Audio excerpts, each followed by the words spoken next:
मुद्दा रहता है कि रियल एस्टेट की डिमांड कैसी रहेगी, उस पर भी आएंगे।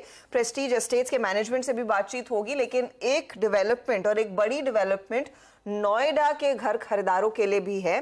वीरू, ये आपके लिए खबर स्पेसिफिकली है। सीएनबीसी आवाज के हाथ एक्सक्लूसिव जानकारी लग रही है, जहां पर यूपी सरकार एक बड़ी राहत दरअसल देने की तैयारी में है। अब किस तरह की राहत होगी, किस तरह के बिल्डर्स के हाथ ये लगेगी, लक्ष्मण रॉय हमारे साथ जुड़ गए, हमारे इकोनॉमिक पॉलिसी एडिटर। लक्ष्मण, बताइए क्या डिटेल्स हैं आपके हाथ?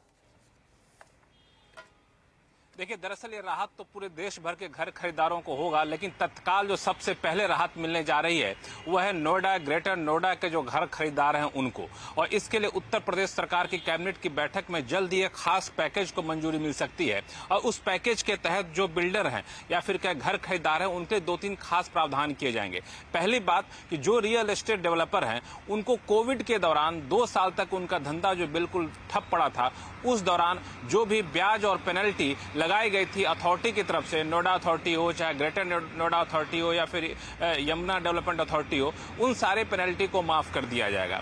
उनके ऊपर जो बकाया था, बकाया के ऊपर जो 2 साल के लिए ब्याज लगाया गया था, उस ब्याज को माफ कर दिया जाएगा कोविड के दौरान। सिर्फ कोविड के दौरान का 2 साल नहीं रहेगा, बल्कि ओखला बर्ड सेंचुरी वाले मामले में आपको याद होगा कि 10 किलोमीटर के दायरे में आसपास के जो बिल्डर थे उस पर कंस्ट्रक्शन पर रोक लग गई थी। इस वजह से 2 साल तक उनका प्रोजेक्ट डिले हुआ था। उस 2 साल में भी जो पेनल्टी लगाई गई थी, जो ब्याज लगाया गया था, उसको माफ कर दिया जाएगा। यानी कुल मिलाकर 4 साल का 0 पीरियड घोषित कर दिया जाएगा। यानी आपको कोई पेनल्टी नहीं देनी पड़ेगी, कोई आपको ब्याज नहीं देना पड़ेगा अथॉरिटी को। इससे फायदा ये हुआ कि इस अथॉरिटी को ब्याज और पेनल्टी नहीं देने की वजह से जो बिल्डर अपना काम काज शुरू नहीं कर पा रहे थे, जिनको एनओसी नहीं मिल पा रहा था, वो एनओसी मिलेगा, उनका प्रोजेक्ट आगे बढ़ेगा। एक और महत्वपूर्ण बात होने जा रही है, वो ये कि बहुत सारे प्रोजेक्ट हैं, करीब 1 लाख घर ऐसे हैं जहां पे हाउसिंग प्रोजेक्ट कंप्लीट तो हो चुके हैं, लेकिन उनको पोजेशन नहीं दिया जा रहा है, उनको नो ऑब्जेक्शन सर्टिफिकेट नहीं दिया जा रहा है, क्योंकि अथॉरिटी के ऊपर बकाया है।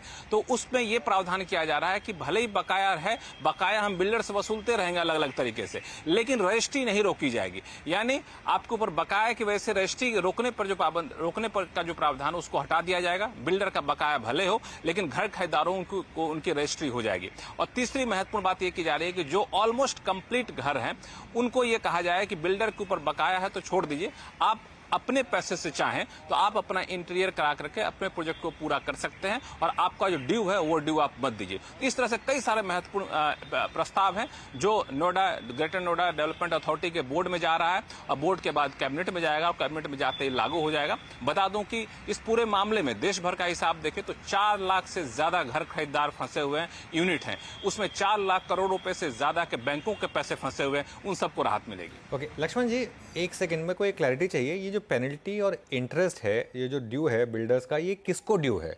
ये बैंकों को ड्यू है, ये अथॉरिटी को ड्यू है, ये सरकार को ड्यू है, ये किसको ड्यू है?